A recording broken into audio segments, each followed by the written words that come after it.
Thank you, Pratibha, for that wonderful start. And I'll try to build upon that. And uh, uh, first of all, thank you for the organizers for having me here and for all of your participation and presence today.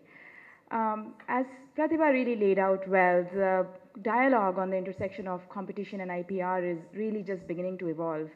And while you will hear multiple perspectives here today and how front and center it has become, in particular in India, but also in other jurisdictions, I wanted to say that I thought my role here could be to talk about the nature of the beast, if you will. What is standard setting?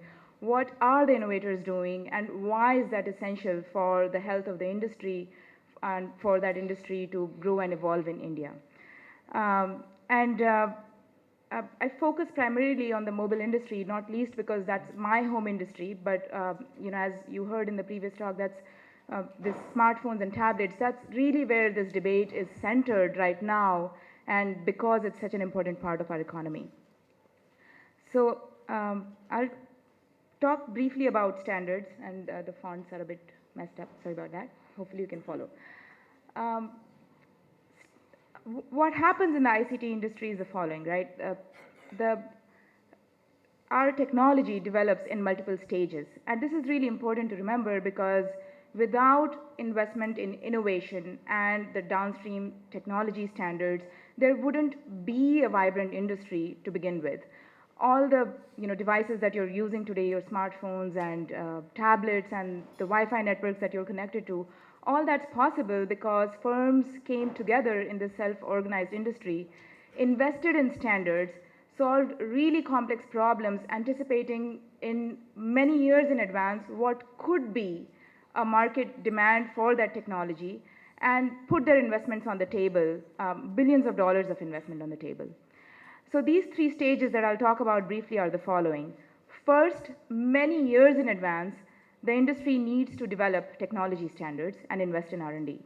Then the development of standards compliant products starts, the smartphones and the tablets. So if there wouldn't have been those standards or those core technology solutions, there wouldn't be these products that implement those core technology solutions. And finally, network operators like service providers, they go and deploy these networks. And as we go down these stages, you can imagine what the investment and risk would look like. So that's in the timeline is the evolution in technology development. When we start investing in standard, we are facing multiple types of risk. One is inter-standard competition. When we are investing in standards as innovators, we don't know, the firms that are investing, they don't know whether their technology solutions may or may not be killed by a competing standard.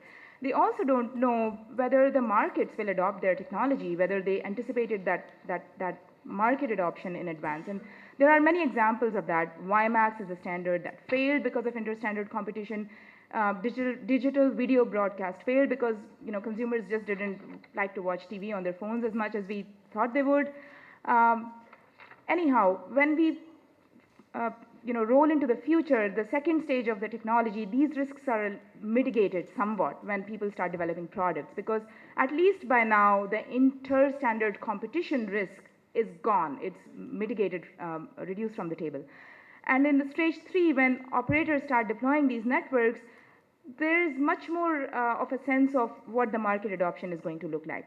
So it's important to recognize that in order to incentivize innovators to contribute key technologies into these standards and seed the industry, we must think of incentivizing risky R&D by rewarding that type of an investment. And secondly, I wanted to share a sense of what are these standards bodies doing and what is the scale of this type of an investment that I'm talking about. So I'll share with you some data from the 3G and 4G wireless standards body, and we all use those standards in our phones today, revealing this self-organized industry that's creating an ecosystem where firms are coming to the table and determining how to best solve these very complex technological problems. And the data shows that there are hundreds of firms from multiple countries that come together in these global standards and solve these complex technical problems. Millions of man hours have been spent over the last decade or so for 3G and 4G standards solely in meeting time, and that's really the tip of the iceberg because most of the R&D is done outside these meetings where these technologies are developed, and in the meetings they're simply discussed and chosen based on technical merit. And hundreds of technical specifications, each one very thick engineering document representing what these standards are. And what they have done for us is no mystery to all of us. We've all seen the mobile industry evolve in front of our eyes. And this time chart is just showing you what happened to the data rates. When we started in early 2000s, we could barely make phone calls and some data connectivity. And that data rate and the quality of communications has simply exploded over the last decade or so because of these really complex technologies that were being produced by these technology standards.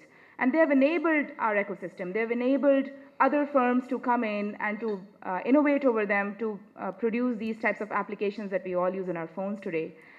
So we are living in this era where it would be hard to find an industry that is more competitive, more dynamic, more successful than the mobile wireless industry.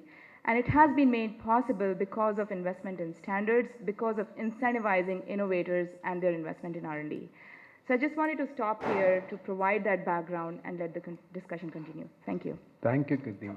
Very good.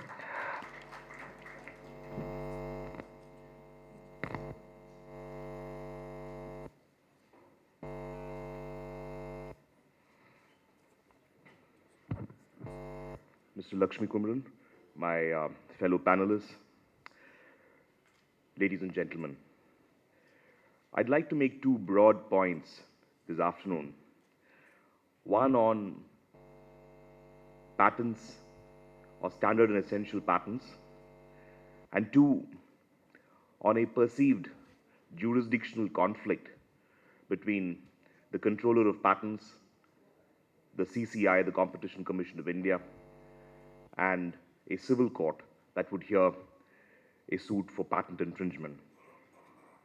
And these two broad questions are, do patent proceedings involving standard and essential patents need to be treated any differently than any other standard suit or proceeding for patent infringement, considering that our Patents Act and indeed patent legislations around the world make no special mention of standard and essential patents being treated in a special manner. So consider, for example, these standard rules that operate in the context of patent litigation.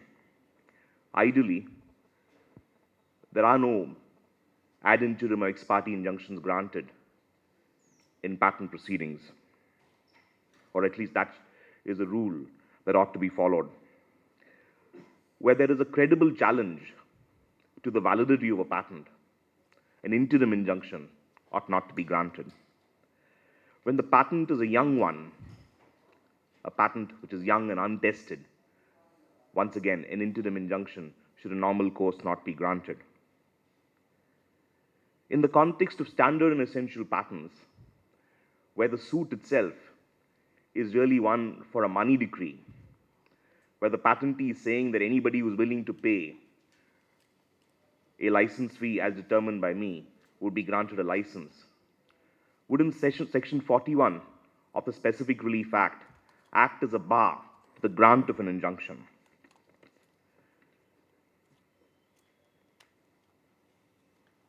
Why is it that in the context of an SEP, there is an argument that is often placed in court that if the validity of the patent is challenged, then the defendant who so challenges the validity of the patent is considered an unwilling licensee?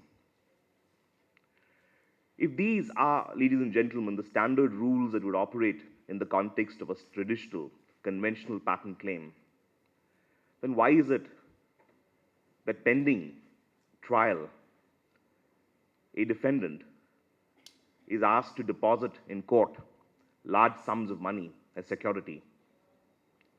In which IP proceeding in our courts do we see a defendant, particularly considering that the scope of the claim could essentially be a monetary one, be asked to deposit in court, pending trial, substantial sums of money that could have the result of crippling a particular company. The other point that I want to make is with respect to this perceived conflict of jurisdiction between the controller of patents on the one hand, the Competition Commission, and a court that hears a suit for alleged infringement of a patent. A civil court that is seized of a suit for patent infringement essentially decides questions of validity of the patent, whether the technology in question is essential, and perhaps consequently, if there is infringement. And if validity and infringement are established, what monetary consequences should visit the defendant. In stark contrast, the scope of inquiry of the Competition Commission is vastly different, because the Competition Commission is not concerned with the validity issue or the issue of infringement. The Competition Commission is concerned with whether there is an abuse of a position of market dominance, resulting in competition being hijacked. So you could therefore have a situation where in a patent infringement proceeding, the patent is held to be valid, the technology is considered to be essential, and infringement is established. And yet the Competition Commission may still come to a finding of abuse of dominance. So I fail to understand where a conflict of jurisdiction could arise.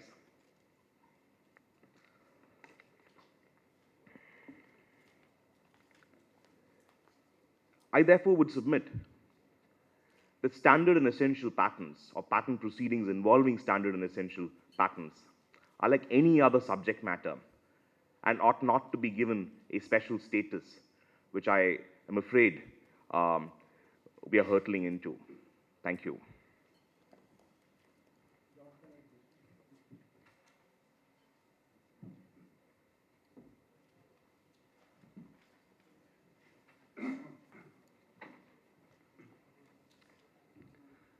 Good afternoon. My name is John Matheson. I'm the Director of Legal Policy for Intel Corporation based in Singapore. Intel is the holder of many standard essential patents, and Intel is also a licensee of standard essential patents. So being on both sides of the fence, we're very concerned to see that this system works effectively wherever we operate around the world. And it probably provides one of the most fascinating conflicts for IP and competition laws that you have to deal with. And it's evolving, and it's happening and playing out in India as it is in other leading jurisdictions around the world. But the patent system and the standards essential patent system is a very interesting one, because at the outset of a standards body's efforts to establish a standard, as my colleague from Qualcomm explained, it's a very complex process. So you've got companies bringing their technology to the standards body and saying, this is the best solution, and trying to get their patents into the standard. And of course, there's a lot of R&D that goes into that. A lot of money is expended. But at the end of the day, after that competition and after those arguments and after all that money is spent, you end up with one standard. And the competitors who tried to bring in other technologies or other solutions, they fall away. So you tend to have one group of winners and then everyone else. And the industry has to coalesce around that standard, because we can't have 15 or 20 different ports on the back of your computer. You want to have one. You want to have a USB that speaks to all of your devices. You want to have every technology that you use as simple as possible. So the standard system is very effective in delivering that outcome. But at the end of the day, because that competition has changed substantially and everyone in the industry is now backing a particular standard, the fortunate players who happen to own those standards essential patents are in a quite delicate position. They need to recoup the money they put into establishing the IP, their R&D, but they also have to recognize and be respectful of the fact that they have been ordained this special position by the standards organization. And the principal tool by which that discipline is imposed is by the FRAND mechanism, fair and reasonable and non-discriminatory royalties. So in most cases, the owner of a standard essential patent promises that they will license that patent on fair, reasonable and non-discriminatory grounds. So that's the trade-off. And it's the potential abuse of that trade-off where all the issues arise. And if you look around the world, there's a sea of litigation now when standard essential patent owners are trying to recoup their R&D by charging as high a royalty as they can, and the licensees are arguing for the lower royalty they can. And that's a natural tension that happens in our system. But the courts have cottoned on to the various forms of abuses that have followed on from this. And the EU has led the way with a number of leading cases, and they summarized very well the types of abuses that happen with standard essential patents. Let me quote from the EU's policy paper. The issue is that you are de facto locked in once the standard has been set, and this gives companies the potential to behave in anti-competitive ways. For example, by holding up users after the adoption of the standard, by excluding competitors from the market, by extracting excessive royalties, and by setting cross-license terms which the licensee would not otherwise agree to had they not been in a position of having no bargaining power. So all of these bad behaviors are happening in the standards essential patent world. I'm not saying for a moment that my colleagues here are engaged in that. In fact, Qualcomm's name doesn't appear in any of these bad cases, which is probably says much for the way they operate. But if you look at these cases, you'll find that they're being litigated by very big names. Microsoft is defending itself, and Samsung